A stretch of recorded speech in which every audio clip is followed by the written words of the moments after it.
皆さんこんにちは、関野義晴です。先週は初めて、北米大陸の、アメリカ合衆国に到達しました。そして主に滞在したのはナバホネーションですね。そしてその後、北上してカナダに行ってプリンス・ルパートという港町からカヤックで800キロ、アメリカ大陸西海岸の沿岸水路という、ところを旅するんですけども、その最初のところを、見てもらいました。今日は先週のそのアラスカ沿岸水路の続きですね。じゃあ映像をご覧になってください。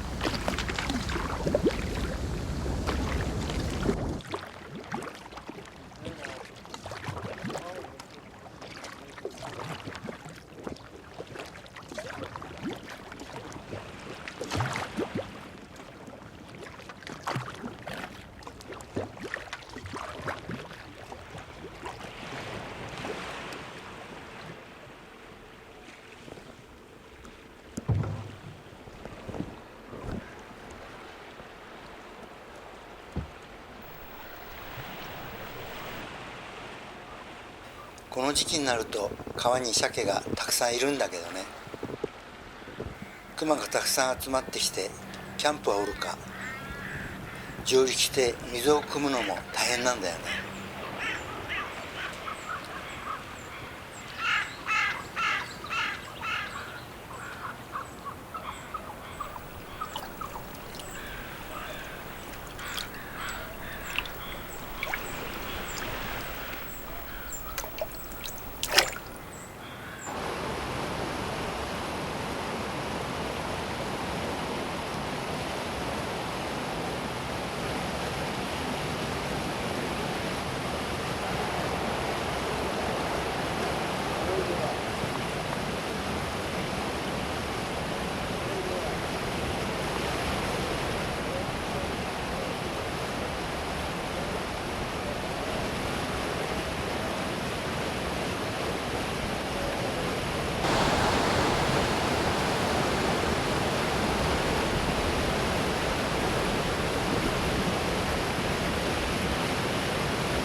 We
say Gulashich.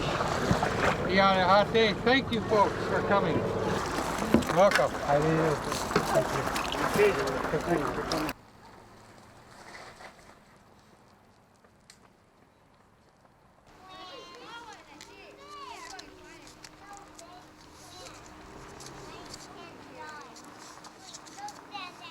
Hello, hello, hello. Welcome. You can try it. Sakai salmon. Sakai. Up here. You like rice? Yeah, we eat lots of rice.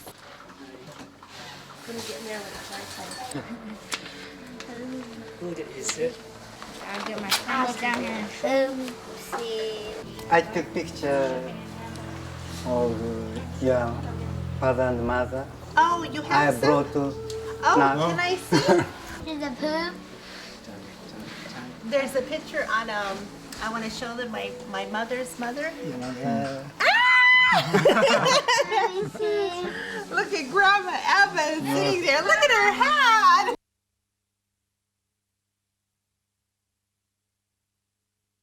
Thank you very much. How nice. That's really neat. My mom has changed a lot. Yeah. Me too, living with him. See, is that same?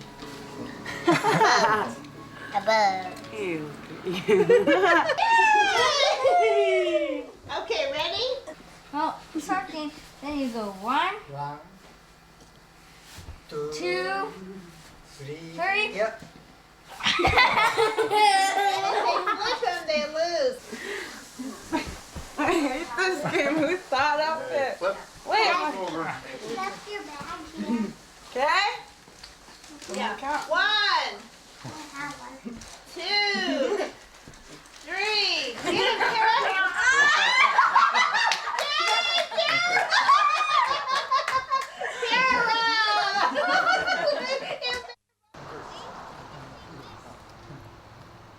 Depending on the type of pole, the majority of the poles were put in front of people's clan houses.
Wait, Yoshi.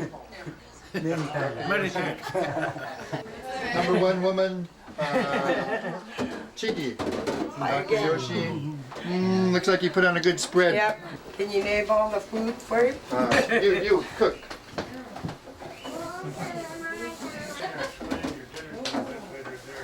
Girl. Girl? Yeah.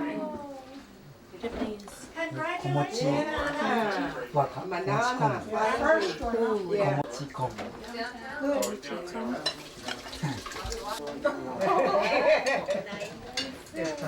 There.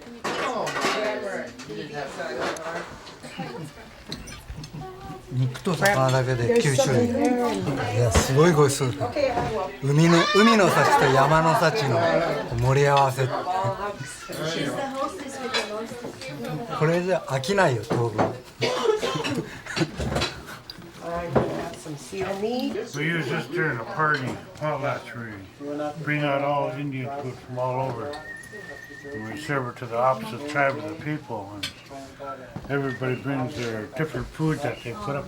Everybody tries. Let him try it with the grease wing. Here. I know, I told her come and dish up. Who did? Introduce Ernestine.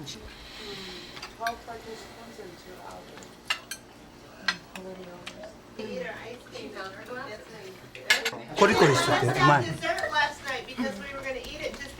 アワビより硬いんだけどこの歯ごたえが Who said that? Oh.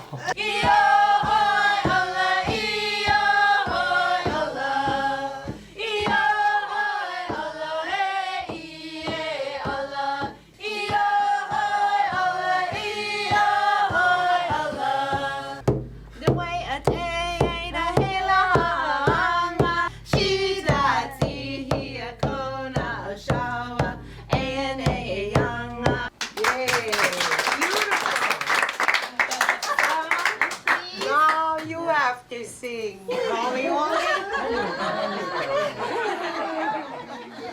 じゃあみんなが Now you guys turn to sing. なんか日本っぽい歌ってありますかせーの海は広いな大きな行ってみたいなよその国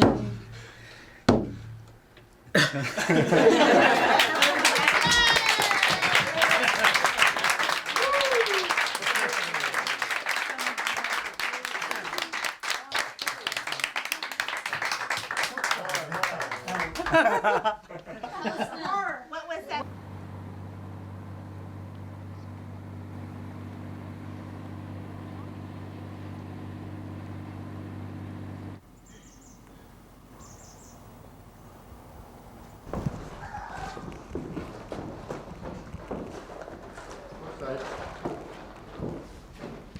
Kirahuel. Yeah. Thank you. You're welcome. It's fun. What does Kirahuel mean? Hopefully in your journey, you will see killer whales. They're beautiful, beautiful animals. Smart animals. Powerful animals.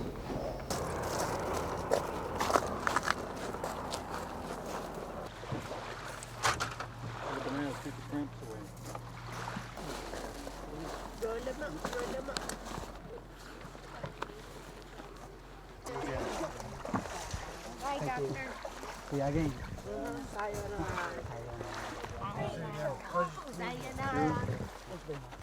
Have fun. Have fun. I come back with Family. Yes. Thank you very much. You're very welcome. Have a nice trip.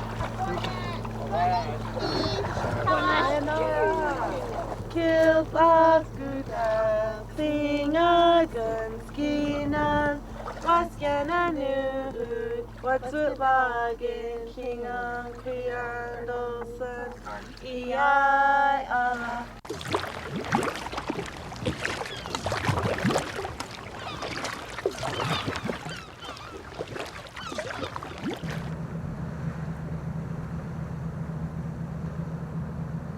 Mm.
pass back through, I can show you where the cultural material was found.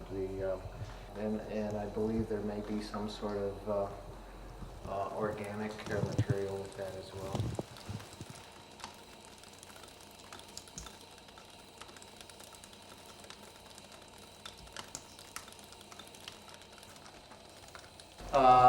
This passage, Yoshi, is where the cultural remains, those two obsidian points, were found back in a very narrow part of this passage.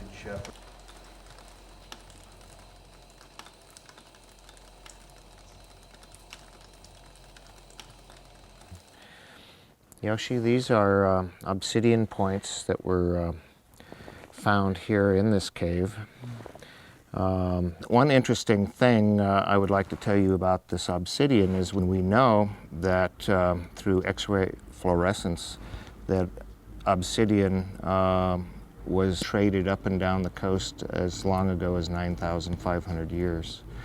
So that's significant. It tells us that people already had boats in order to acquire the obsidian and to trade it. And it would appear that these people were fully adapted to the marine environment.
こんなに未知なところが残っている。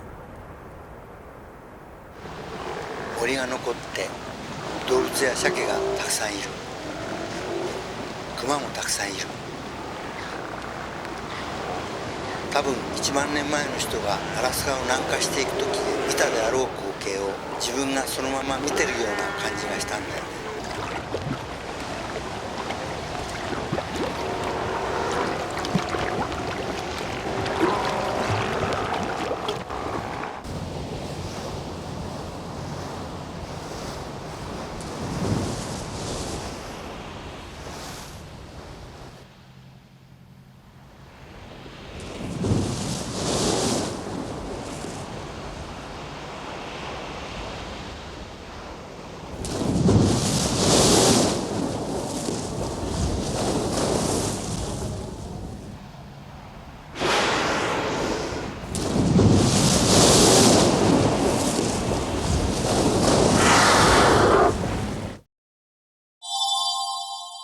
今日の映像はどうでしたか？サクスマンっていう村に着きました。上陸しようとしたらそこのリーダーの人が待ちなさいっつってちょっと待ってたら何をするかと思ったら板を引いてくれたんですね。板を引いてでここから登ってください。これは何だろうと思ったら客人が来てそして上陸する時に足を濡らさないようにっていうおもてなしの言葉だったんですね。そしてそこに、上陸して分かったのはそれを仕組んだのはミノワさんっていう女性がいてその人はなんとナバホのところで世話になった暗号部隊のエバンスさんの娘さんだったんです。エバンスさんの娘さんはワシントン大学で勉強してたんですけどもそこの同級生のリーさんっていうここ出身の男性と結婚したんですね。そしてお父さんエヴァンスさんから日本人がやってくるから歓迎してねっていうことを言われて、そしてみんなに声をかけて歓迎をしてくれたらしいんですね。でリーさん、箕輪さんの家にしばらくそこに滞在することになりました。箕輪さんの旦那さん、トーテンポールの彫刻家なんですね。そしてそのお父さんもトーテンポールの彫刻だったそうですけども、一緒にリーさんがこう村の周りにあるトーテンポールを案内してくれたんですけども、結構新しいものが多いんですね。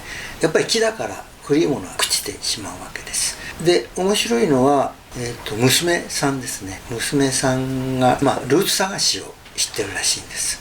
そのちょっと南にカナダの大きな島があって、クイーンシャーロット島という島があるんで、そこにはトーテンポールが禁じられる前の古いトーテンポールがたくさんあって、ほとんど朽ちてしまってるわけですけども、そこに行って、昔の自分たちのルーツですねはどんなことをしてたんだろうかっていうのを探したり、いろんな昔の古い文章を読んだりして、ルーツ探しをしてるんですね。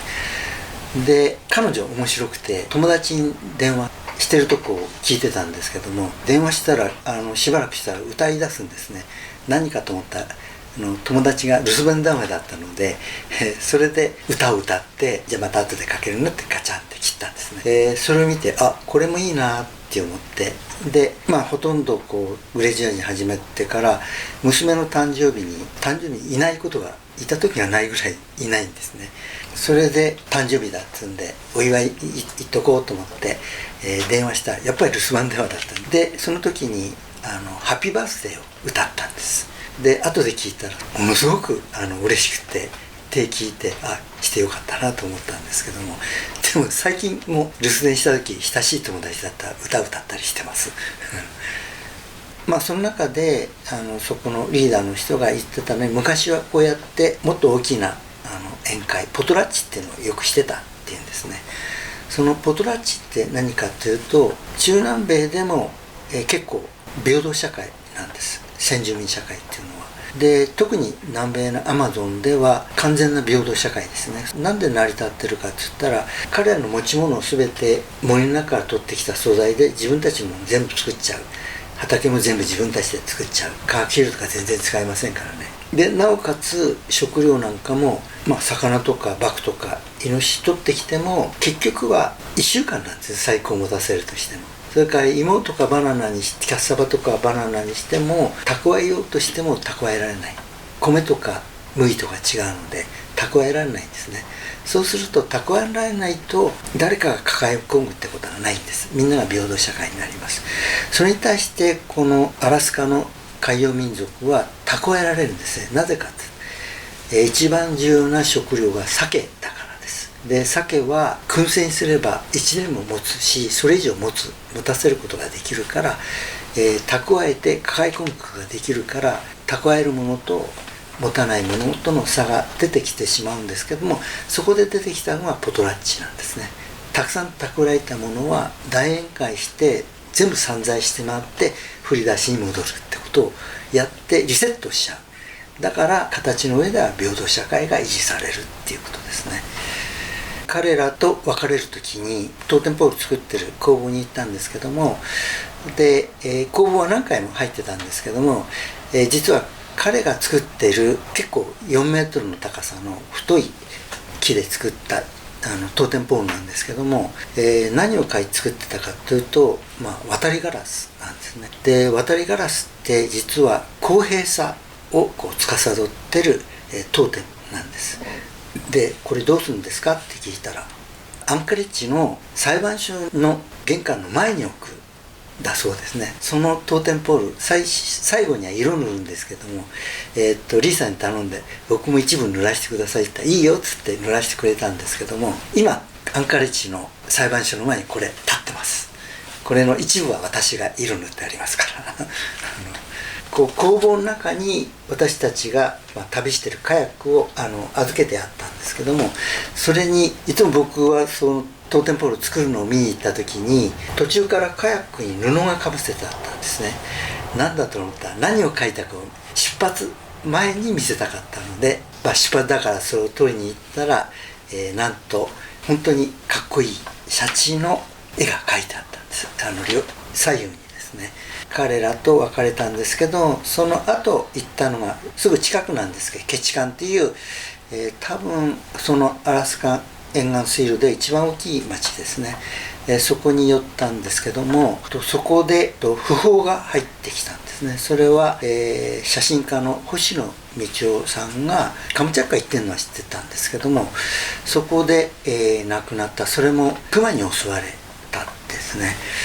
でびっくりしました。というのは、その後実はこのカヌーの旅を始める前にプリンス・ルパートという港町から、彼に電話してたんですね。で20分ぐらい喋ってました。その後に、アラスカ北上してってアラスカ本土に行ったら2ヶ月間ぐらい彼が一番好きなブルックス山脈ですね、そこを一緒に歩こうっていうことになってたんです。だから本当にびっくりしました。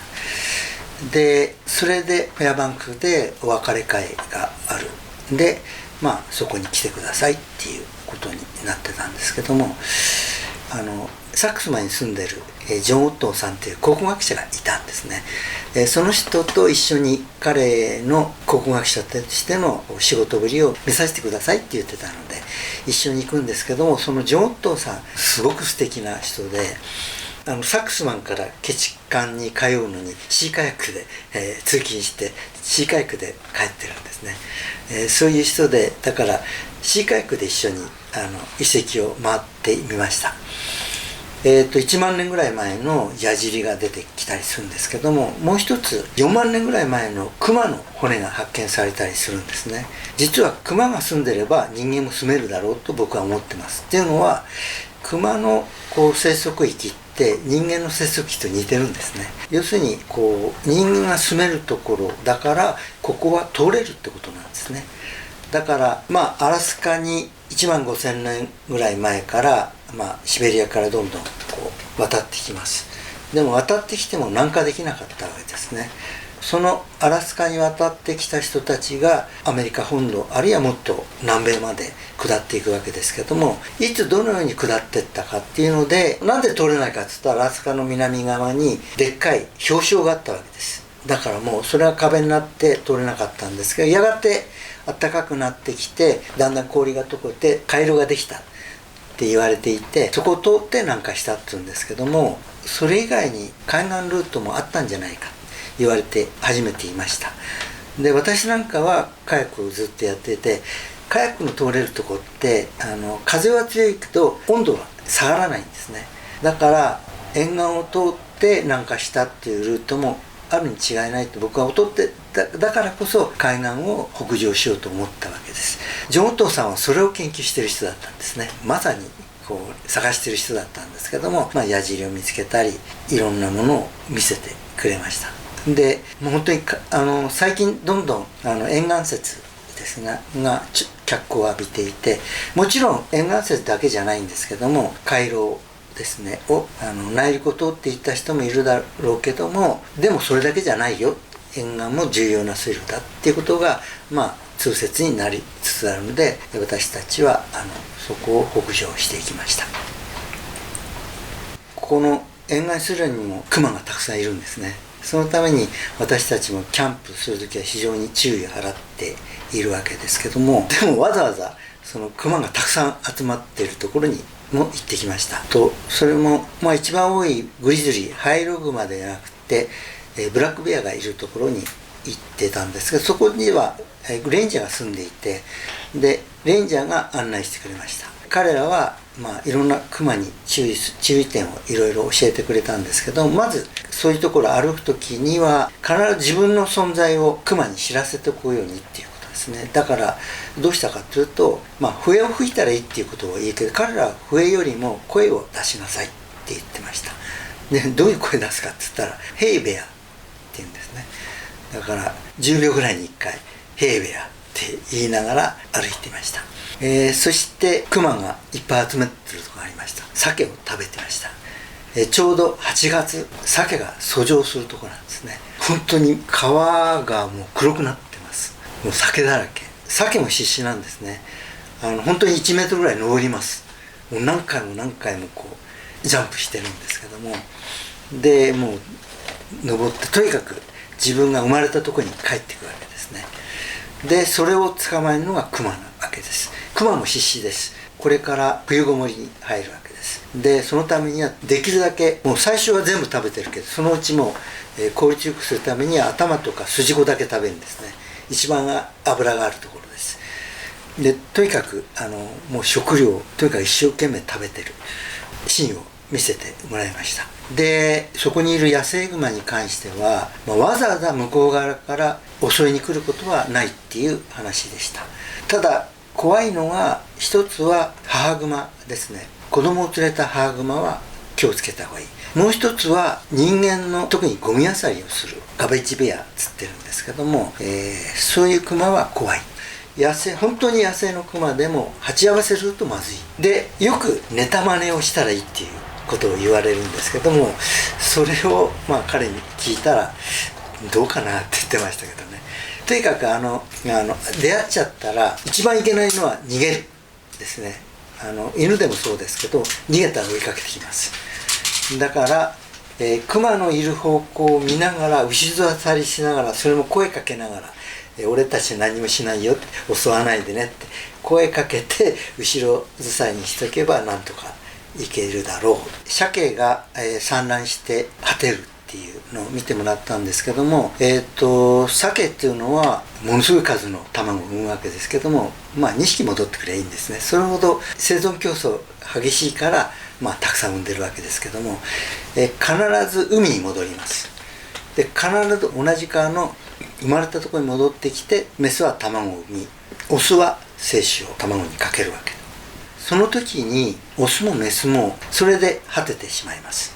で人間以外の他の生き物、特に哺乳類は一番人間に近い、チンパンジー、ゴリラでも、閉経期、男でもそれと同じ年代になると実はそれが寿命なんですね。私たちは寿命の今 1.5 倍だから、50歳ぐらい閉経期がもう迎えます、女性は。だからそれが、生物学的な限界なんですね。寿命なんです。でもその今 1.5 倍以上生きてます。なぜそんなに生きてんだろうか。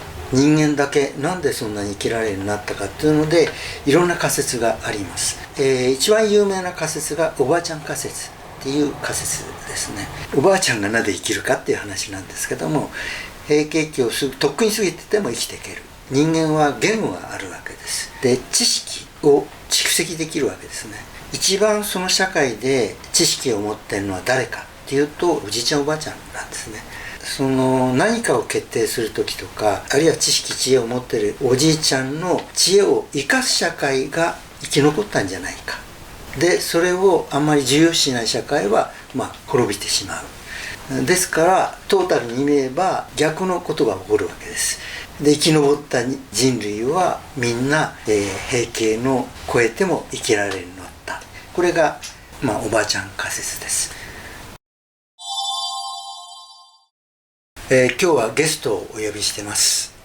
坪井慎吾さんです。よろしくお願いします。ずっと知恵戦仲間でもあって、いろいろかなり前から親交が恐れ多いですけど親交があるんですけども、私がこのアラスカの沿岸水路を通ったのが、1996年、はい、で坪井さんは本当に世界中を、バイクで回ってるほかにアマゾン川を鋳型で下ったりとか、あるいは北米を西海岸から東海岸まで5000キロぐらいですかね、1000キロをランニングで、渡った人で、この沿岸水路をそれから、7年前ですか、1989年で、7年前ですねに、私たちのゴールのヘインズから、出発したプリンスルパートまで、このフェリーですか、で渡3日間、海旅をしたことがあるというので、それでお呼びして、それで最後にお話を聞きたいと思います。はい、今日は呼んでいただいてありがとうございます。坪井慎吾と申します。バイクでずっと世界一周やってました。今回のテーマになっている南東アラスカなんですけども、アラスカ、アンカレッジでバイク買って北米中米南米抜ける途中に通り抜けた場所です。関野さんはグレートジャーニー私ずっと見てましたので、すごく尊敬してる人です。今日はまあ隣で話させていただくことを大変ありがたいなと思っております。よろしくお願いします。このはいカヤックの旅はええ1996年なので、はい。坪井さんはいつ頃、僕は1989年の9月の半ばぐらいですね。じゃあ、まあ、7年前にはいこの沿岸水路800キロをええ同じように、うんまあ坪井さんは汽船だけども、ええはい旅したわけですね。アラスカからスタートしてバイクで北中南米縦断っていう流れなんですけど、アンカレッジでバイク買ってでそのヘインズからだから僕はフェリーに乗ってそこ抜けただけなんですけども、でフェリー出会うんですね。で怖いんですよ。ああそうだっていうのね。は霧が深いじゃないですか、はいはいはい。僕らの時も出てましたすごく。だから急に現れたりするので、あれ全然こうレーダーに入らないですからね、カヤックは。だから霧が深い理由が、まあ温度差ですよね。黒潮なんだよね。だから水が暖かくて気温は低いから、それで昼間と夜の温度差も、だから明け方特に霧が深いですよね。アラスカで潮の干満の差ってものすごく大きくて、カナダの辺りでもそうですから。カナダでもそうです、アラスカでもそうなんだけど、やっぱりフェリーで旅してるのと違うのは、干満をまともに受けるんですよ。だからその港でも満潮時に上陸しちゃうと、そのこうちょっと街で一泊なんかしちゃったりしたら、翌朝干潮だったらもうはるか遠くに海があったりね、あるいは、まあ、地図を見て旅してんだけども、こっちの方が近道だよなって言って、でなんで通らないんだって言ってみて、でそのうちにどんどん水が引いてきて、それで動けなくなっちゃって、そのうちはるか向こうに海があるっていう、もう干上がっちゃって、わかります。まあ通らないはずだよなって。いや釣り好きなんでアラスカでも釣りやってて、だから海が消えちゃうぐらい潮が引くんですよね。来る時は今度波が来るみたいな勢いで潮が満ちてくる、見たことありますので、その村人に歓迎されたって話でしたけども、それってその親戚だったから歓迎されたんですか？それともじゃないです。実はケチカンとかサックスマン行く前も寄り道してる、こう島にテントを張って寝ることもあるけども、できたら村があって泊めてもらえればそこに泊めてもらったりするわけですよ。そうすると泊めてもらうとみんなね、とにかく泊めてくださいっつうと、もう大喜びで、大歓迎。やっぱりカヤックで来てるから、まあ珍しいからね、で泊めてくださいっつったらもうその日にもう宴会ですからね。海から誰かが来るってこと自体があんまりないって感じ、そうでもないですか？そうでもないんじゃないですか。やっぱり通ってて分かると思うんですけども、あの地域って陸路を行くってことは考えられないんですよ。だからみんな海路を使うので、結構だから人の往来は結構あるんですね。でびっくりしたのは、プリンスルパールって出発地の町で行ってますよね。であそこに船が一台あったの知ってます？日本船。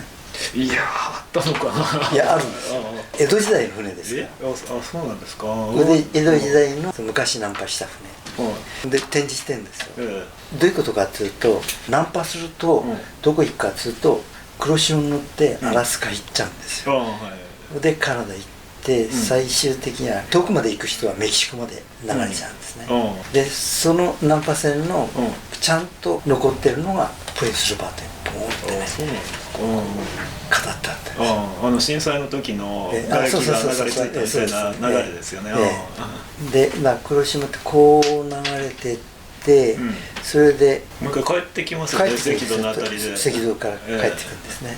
だからヨットで太平洋横断する時は、日本からアメリカ行くよりも、アメリカから日本来る方が楽なんですよ。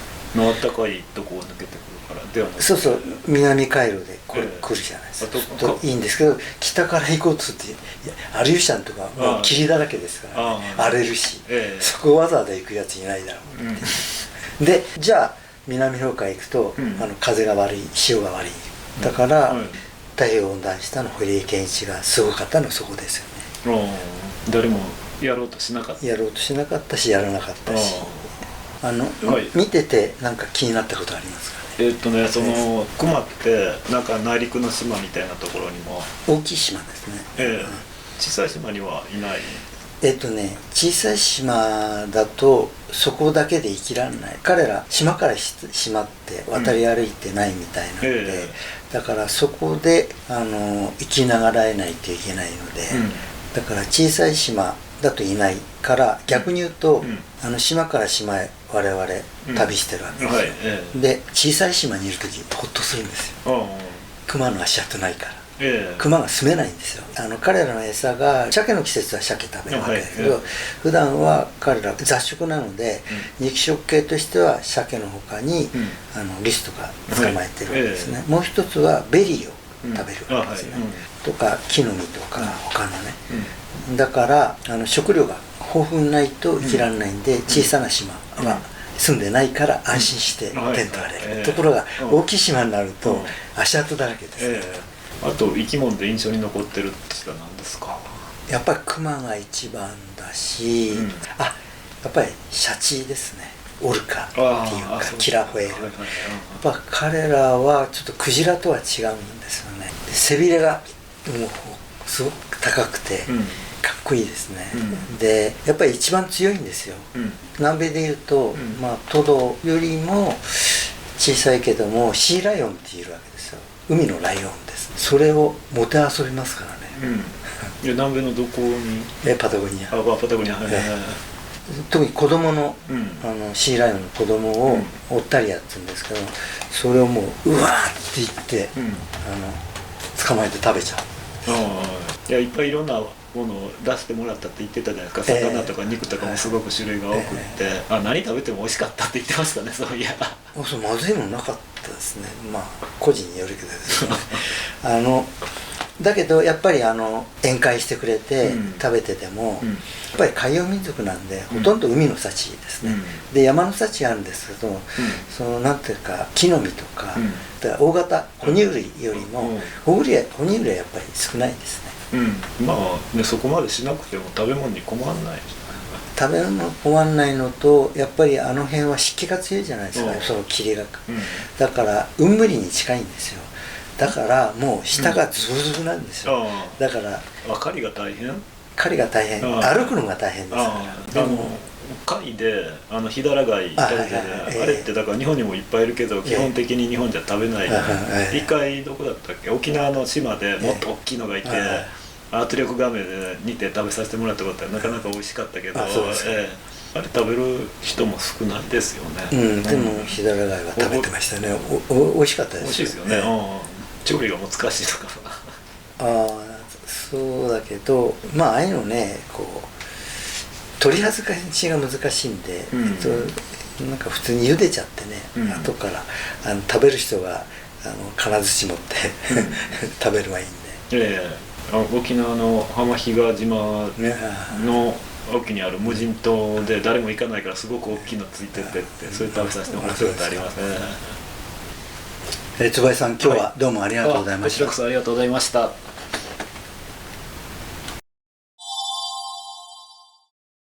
来週は沿岸水路を、北上してきます。でフレデリック、海峡っていうところでクジラに出会います。ザトウクジラなんですけども、ブリーチングっていうのはよくしてます。